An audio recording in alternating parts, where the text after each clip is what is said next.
Je vais aller sur 3-1 Enora, moi. Et je vais donc partir sur le 3-0 pour Enora Villar. Est-ce qu'on rejoue le Kinder Bueno que que tu m'as pas encore offert pour le match d'avant? Est-ce qu'on joue un autre Kinder Bueno? Oh là là. Je vais finir obèse à la fin du week-end.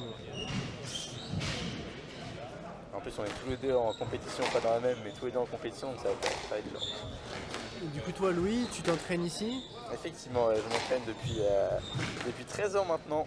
Et bah, ici, punaise. ici à Chartres. Et t'es en compétition, tu m'as dit? Et on est engagé sur le championnat interligue. Exactement. En moins de 17 ans. Non. Avec notamment notre homme numéro 1, Mathias de la Colina. Ouais, Mathias, bien sûr. J'ai vu que Mathias avait tapé la balle avec Marie-Stéphane avant-hier ou hier. Il a fait son petit practice avec Enora également. Avec Enora, d'accord. Il a bien raison de profiter d'avoir des joueuses, les meilleures joueuses françaises, hein, tout simplement. Non. Et on avait vu également, tu parles de Mathias, on avait vu également pas mal de jeunes ici présents, notamment mercredi. Mercredi, pas mal de jeunes pour faire signer des posters. Bah, si d'ailleurs, tu as dû signer plein d'autographes ce jour. Ouais, plein, je sais pas, mais plus que depuis le début de ma vie, ça c'est sûr. Mais ça fait rêver, honnêtement, blague à part, en étant enfant, on va dire, entre 4 et 8 ans, ça fait quand même rêver de voir un tel événement se jouer ici dans sa vie. Ouais, je pense que là encore, il y a du coup, comme tu l'as dit, les championnats interligues. Donc il y a beaucoup de jeunes aussi. Et puis ouais, les jeunes qui étaient là avec leurs écoles. Je pense que ouais, j'aurais bien aimé, moi, en étant jeune, pouvoir découvrir ce sport à travers l'école aussi. Hein. Willette, 3. Alors qu'Enora mène dans ce début de partie. Et un LED sur ce point-là.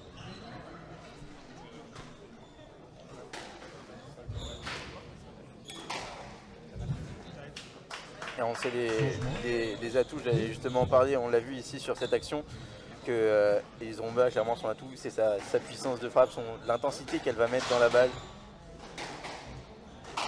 Ouais, comme on peut le voir là à l'instant, c'est une joueuse qui est très puissante.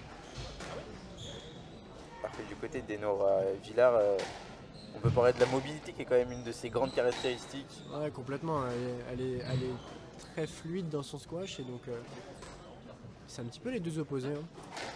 J'ai effectivement un choc des styles aujourd'hui.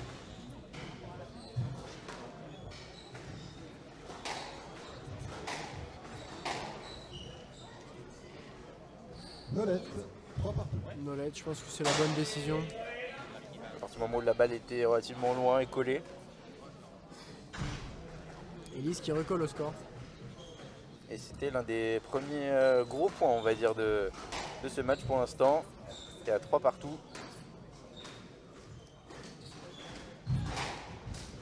Non. Changement. 3.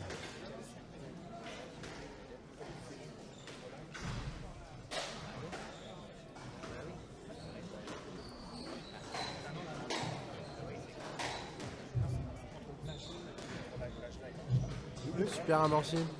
Très très bien joué de la part 5-3. d'Enora Villar. Et donc ça fait 5-3 pour la native d'Aix-en-Provence. Je savais pas qu'elle était née à Aix-en-Provence, moi.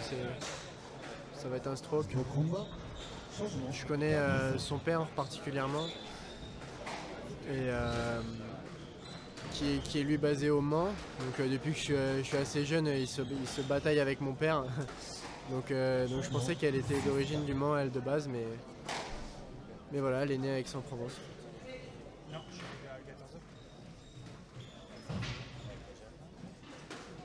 J'espère ne pas me tromper, mais effectivement, c'est dans la plupart des informations. Mais moi aussi, j'étais assez surpris de... Ouais, après, je pense que l'information que tu as eue vient de Jérôme, donc si jamais il y a un problème, monsieur et madame Villard, veuillez vous adresser à Jérôme Elaïc. Qui vous répondra avec grand plaisir. Et donc 7-4 pour Enora Villar.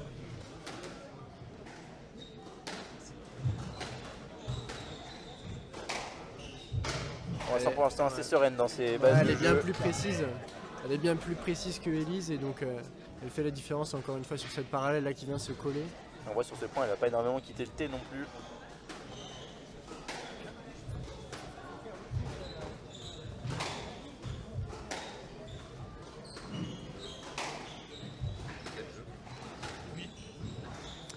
Ça va être un stroke. Ouais.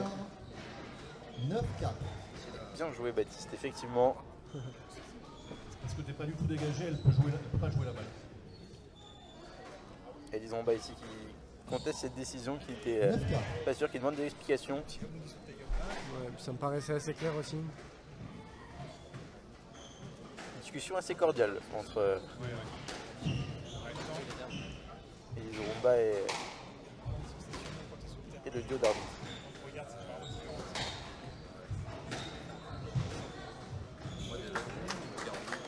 Et 10-4 directement.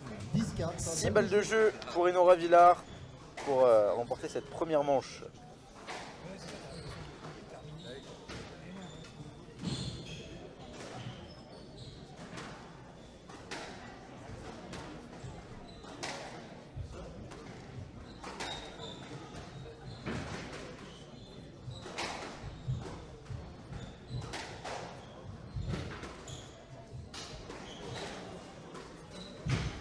Très bien posé. Superbe. 11-4. Et jeu pour Enora Villard. 11-4 Franck, cette première manche. Très bien posé. Superbe. Et jeu pour Enora Villard. 11-4 Franck, cette première manche.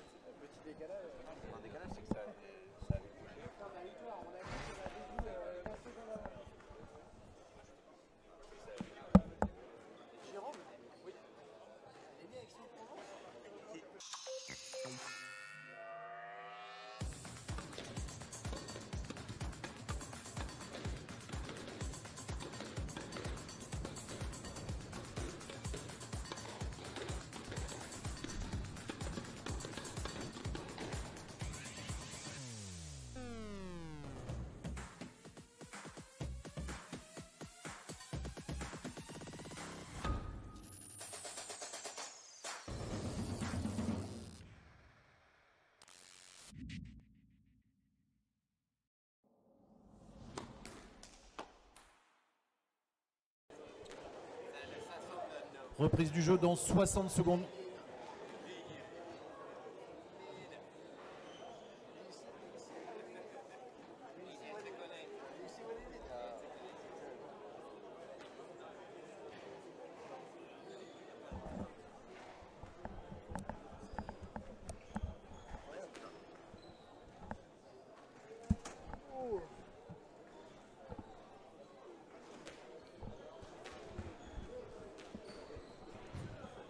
Reprise du jeu dans 30 secondes.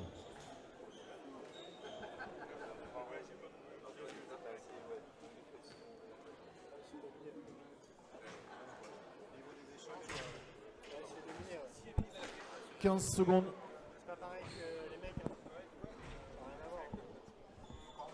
Villard mène 1-0.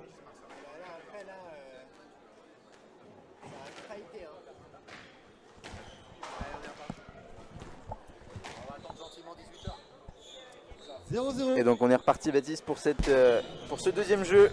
1-0 pour Enora Villard qui a clairement dominé ce premier jeu.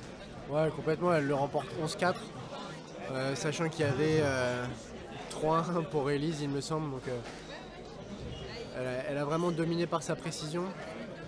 On va voir comment Elise va essayer de contrer cet avantage. Peut-être en ajoutant un peu plus de vitesse, en essayant de perturber Enora. 1-0. Très bien joué de la part d'Enora Villard. On sent également pas mal de variations dans son jeu et elle est en maîtrise. Elle tente quelques coups pour faire déplacer notamment Elise. Et pour l'instant ça marche, stratégie payante pour Enora. Et donc nous avons eu la confirmation que Enora était bien née à Aix-en-Provence. Mais monsieur et madame Villard peuvent quand même s'adresser à Jérôme Eric. Parce qu'elle est bretonne. J'ai bien compris, elle est bretonne. Elle est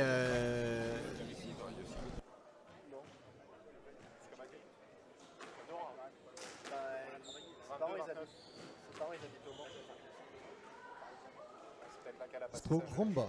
Alors, ici on va avoir un stroke 1-2. pour Elise Romba qui ouvre son compteur dans ce deuxième jeu. C'est vrai qu'on la sent un petit peu étouffée dans le jeu, Elise Romba Baptiste.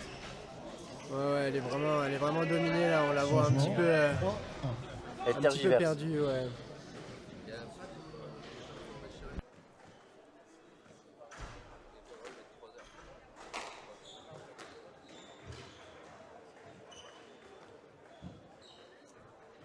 Quatre, 1. 4 ans pour Enora Villard. Et à noter qu'en parallèle de sa carrière de squasheuse professionnelle, Enora est diplômée de Sciences Po Paris. Un cursus qui lui servira pour son après-carrière. On parlait tout à l'heure d'Edwin qui préparait son après-carrière. Ici, Enora a 29 ans. Et qui a également des solides bases. Également un master en affaires publiques. Ouais, il me semble qu'elle a eu son bac à l'âge de 16 ans.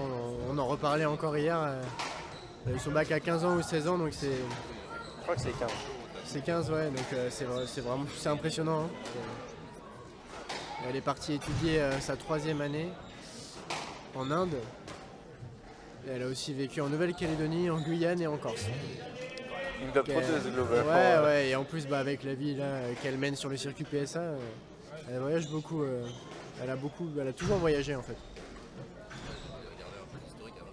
Je parlais du circuit PSA, son meilleur classement 37e. Aujourd'hui, elle est à 10 places en dessous, 47e. Et on espère pour elle qu'elle le retrouvera et qu'elle montera même un peu plus haut. Pourquoi pas rentrer dans le top 30 à moyen ou long terme, mais ça peut être un objectif. Ouais, complètement.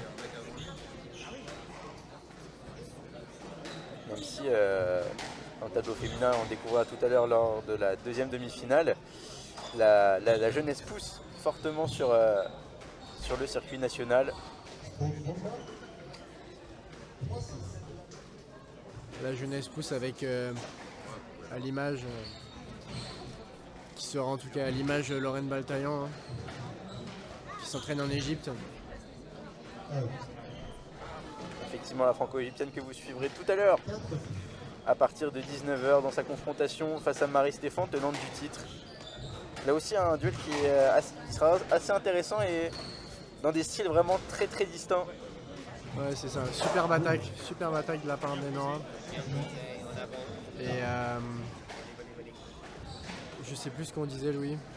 On parlait de Lorraine Baltaillan. Ouais, la pression sera vraiment forte sur les épaules de celle qui va défendre son titre lors de cette demi-finale. Face à une jeune qui est vraiment déterminée.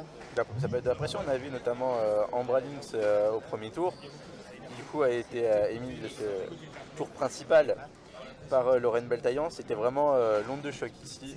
On vous en reparlera tout à l'heure. Ici pour l'instant, Enora Villard qui continue de dérouler 8-4 dans ce deuxième jeu.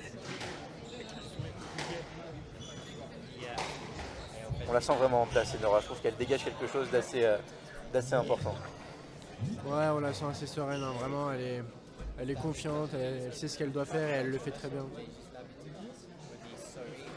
8-4, elle a pas longtemps été inquiétée dans le premier jeu et là, dans ce deuxième jeu, elle domine aussi. Hein.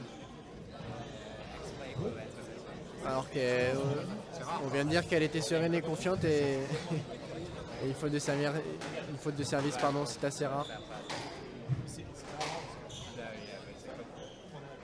Oh, c'est assez particulier. Une petite surprise dans le public de savoir pourquoi elle avait demandé cette décision. Pourquoi elle s'était arrêtée de jouer, parce que le champ était globalement dégagé. Elle ne comprend pas, en tout cas Elise Romba. En tout cas de notre point de vue, après c'est toujours plus facile dit hors du cours. Mais de notre point de vue, il n'y avait pas forcément...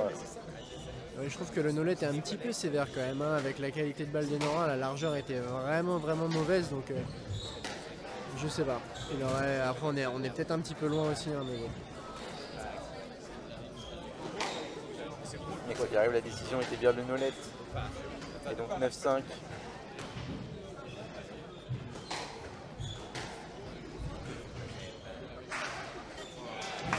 Changement. Elise qui sert le point. 6-9. Et en ça, on l'a vu tout à l'heure, cette faute un petit peu anodine de la part d'Enora, cette faute de service qui était assez surprenante. Au final, ça a redonné quand même un petit peu de confiance à Elise.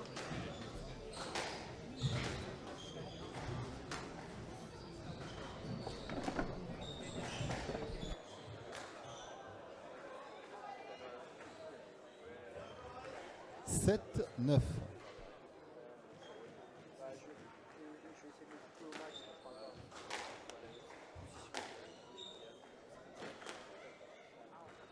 Et Nora qui trouve une belle longueur ici.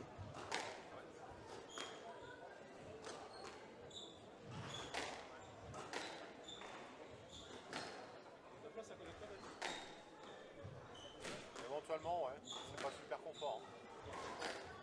Ouais. Nolette. Et Nolette, là aussi, surprise de Nora Villard qui est mécontente de cette décision.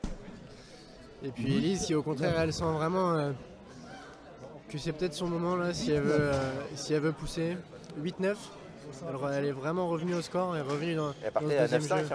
Hein. Ouais, complètement. Ça montre également qu'elle ne lâchera rien. Et on ne l'a pas précisé, mais bien sûr, c'est Nora Villard est droitière contre Elise Romba gauchère.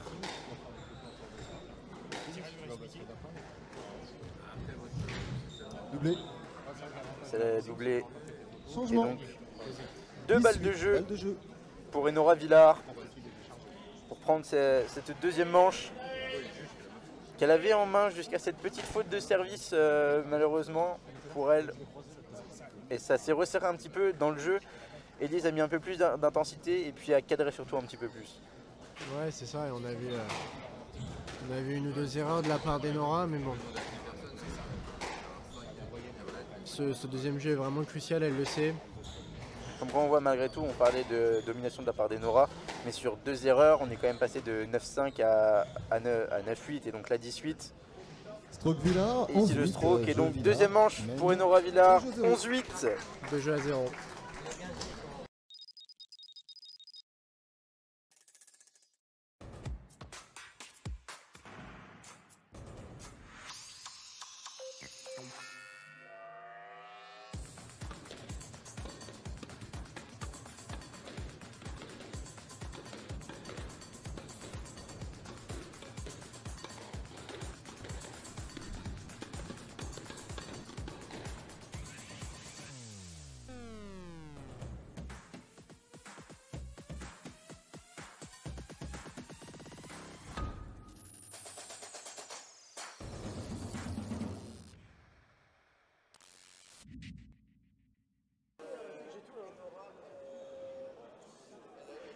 Elle a un master MBA en affaires publiques. Ouais, elle a fait Sciences Po.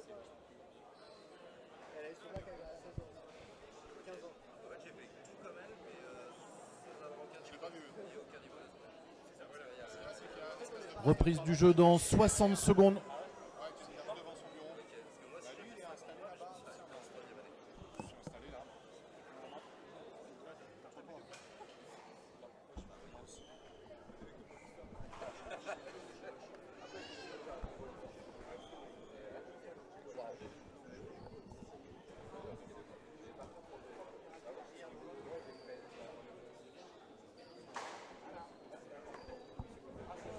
Reprise du jeu dans 30 secondes.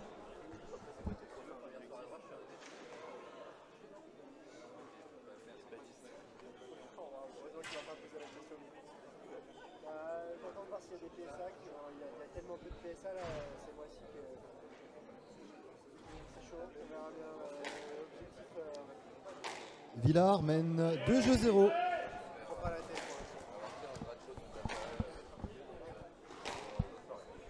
Et donc on est reparti pour ce troisième jeu. 0-0. Enora Villard qui mène 2-0. Un premier jeu dominé de bout en bout et un deuxième un petit peu plus contesté pour la numéro 3 française. Ouais, donc je pense vraiment que Elise le sait, l'a vu et l'a analysé sur l'entrejeu. Elle va vraiment essayer de pousser encore. Et Nora, elle va au contraire essayer d'encore élever son niveau de jeu. On va directement après le point très disputé. Ouais, Elise qui met beaucoup de pression. On voit Nora qui subit un petit peu, qui utilise le lob. se redonner du temps. Et on voit vraiment là, on avait parlé en avant-match de la fluidité du jeu d'Enora Villar et de la puissance des Rumba. On l'a vraiment vu sur ce point. C'est le plus long point du match. Premier rallye. Il va piquer celui-ci là, après la pause en plus. Superbe. Et j'allais justement dire que celle qui va le gagner prendra un petit ascendant psychologique. Et celui-là, il fait très très mal pour Elise Rumba. Hein, qu'il était important ce point, de vraiment montrer à Elise qu'elle était dans le combat. Et donc, elle a bien serré le point là, à la fin du point. Et Nora Villar ici. Stroke Villard 2-0. Stroke pour Nora Villar, alors qu'Elise Rumba se plaignait qu'elle était allée un petit peu la chercher. Mais au final, c'était sur la ligne 1. Je pense que c'est surtout dû à la qualité de balle d'Elise sur celle-là. Ouais, bien sûr. Ouais, Outre le placement et le fait qu'elle soit potentiellement allée la chercher, la qualité de balle a fait une grande partie de la décision. Oui, elle était sur la ligne directe à la balle, complètement. On sent qu'Enora fait mal avec ses doubles murs à Elise qui a un peu de mal à défendre dessus. Et l'opportunité là. Là, c'est bien défendu. C'est bien enchaîné. Super, elle serre le point. Changement 1-2. Et on voit qu'on commence à avoir là les premiers petits contacts sur le retour au T.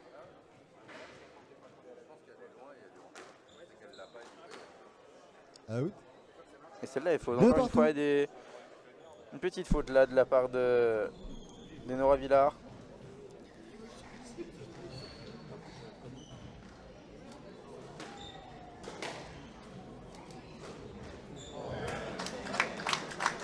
Quel double mur. Ouais, super double Quel mur. double mur. Belle variation, très appréciée par le public. Ouais, les gradins sont pleins hein, avec ce championnat interligue, les quelques coachs qu'il y a aussi ici, il y a des membres de la fédération, et puis des spectateurs aussi tout simplement, donc c'est génial. Et puis vous, bien sûr, devant votre écran sur World Squash TV pour nous suivre. Et très bien joué qu'elle attaque là aussi d'Enora Villar. 3-4. Qui est quand même mené hein, sur ce début de troisième jeu.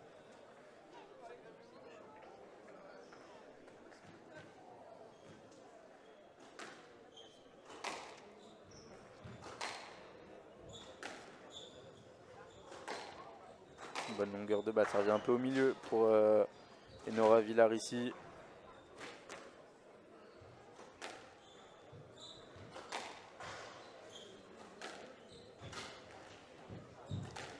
On sent qu'Enora essaie quand même de limiter son jeu sur la partie gauche du terrain, là où Elise est logiquement un petit peu plus forte, enfin un peu plus à l'aise du moins.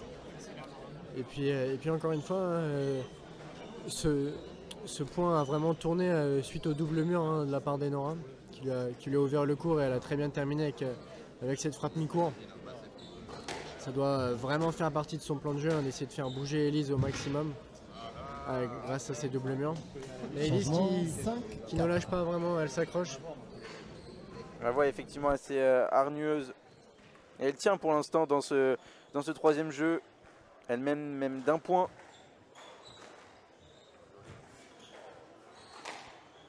Et double mur, elle pensait qu'il avait doublé celui-là.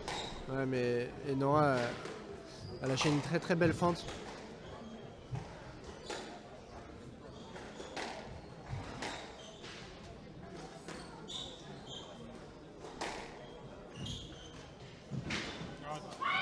Super point, voilà, on voit vraiment Enora qui sait que ce point était très important. Et donc 5 partout. Et tu vas pouvoir nous en parler Baptiste, mais on voit qu'elle utilise beaucoup le double mur Elise surtout depuis le début de ce troisième jeu.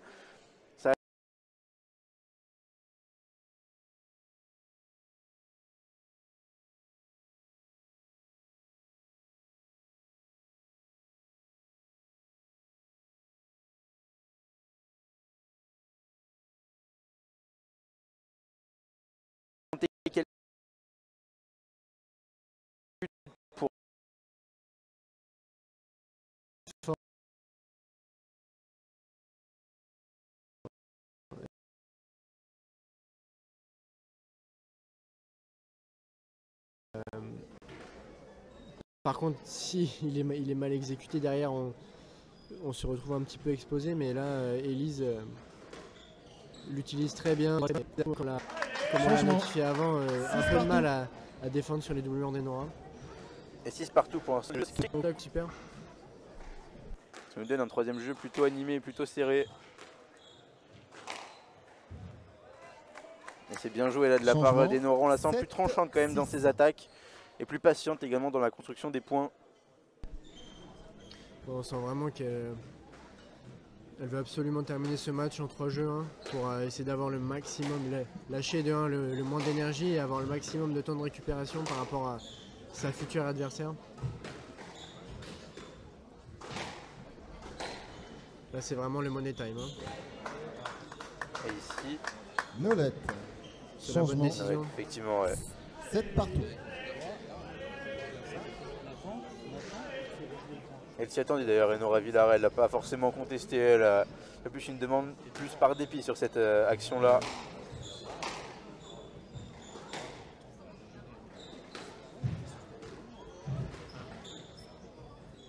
C'est bien défendu.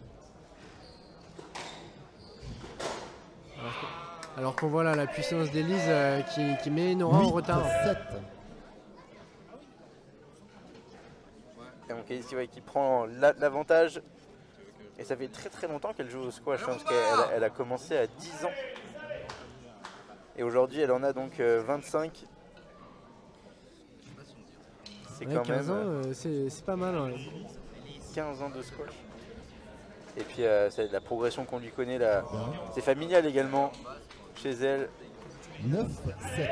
Alors que ce double mur touche le bout du tin, Elise Romba qui est à 2 points de remporter ce 3e jeu. Aïe aïe aïe, peut-être Changement. la précipitation, 8, un léger manque d'expérience. Et donc 8-9 pour Enora Villar. Au service ici, un point à aller chercher pour revenir à égalité.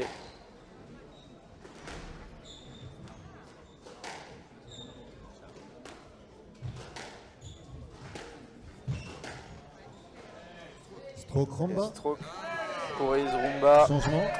10, 8. Et donc 2 balles de jeu. Pour te donner raison, Baptiste. Et pour avoir le 2e Kinder Bueno de l'après-midi, surtout, qu'on a parié ensemble. C'est cool si on voit un 4e jeu, d'avoir un petit peu de suspense. Et la puissance d'Elise. Enora qui avait lu un petit peu cette amortie. Bien joué. Doublé.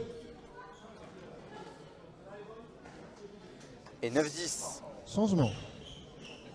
Et 9-10 qu'il est crucial ce point. Parce qu'il pourrait 9, changer 10. beaucoup de choses. Soit nous amener au tie-break. Ou sinon clore ce 3e jeu pour Elise Romba. Et là, qu'est-ce qui doit se passer dans sa tête, Baptiste? Ça va quand même être pas mal. Dans la tête d'Elise. Dans la tête d'Elise. J'aimerais pas trop y être. Non, plus sérieusement, encore une fois, ce double mur qui est utilisé là, je pense qu'elle doit vraiment se dire de vraiment tout lâcher. Aïe aïe aïe. Et 10 partout, et donc ce tie-break. Changement. 10 partout, 2 points d'écart. Et Nora qui a serré le jeu. 2 points d'écart, Baptiste. Et là, on parle du côté mental de cette balle de jeu. Mais là, Enora, ça donne également beaucoup de confiance. Ouais, ça donne de la confiance et j'espère qu'Elise ne ressent pas trop de frustration, en tout cas pour l'instant, d'avoir échoué à concrétiser en tout cas ces 2 balles de jeu. Enora qui est à l'attaque, on sait que c'est une attaquante. Oh. Willette, 10 partout. Je pense que c'est la bonne décision. Je sais pas ce que tu en penses, Louis. C'est Willette la décision. Ouais. Je pense qu'effectivement c'est la bonne décision parce que le Nolette me paraissait un petit peu dur et le stroke paraissait un peu excessif aussi, donc je pense que c'est effectivement une bonne décision.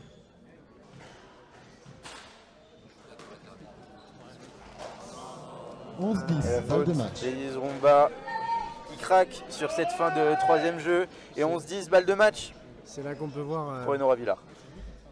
l'expérience. Et le manque d'expérience aussi, hein, c'est une faute qui est vraiment assez grossière. Hein. Qui suis-je pour dire ça? Parce que il y a moyen que je fasse la même demain, mais en tout cas, première balle de match pour Enora. Et qui va conclure cette première balle de match. 3-0 victoire d'Enora Villars avec un tie-break dans ce troisième jeu. Un match qu'elle aura commencé très sereinement et qu'elle aura fini sur des bases un petit peu plus compliquées. Ouais, c'est ça, plus le match avançait, plus Elise trouvait des solutions.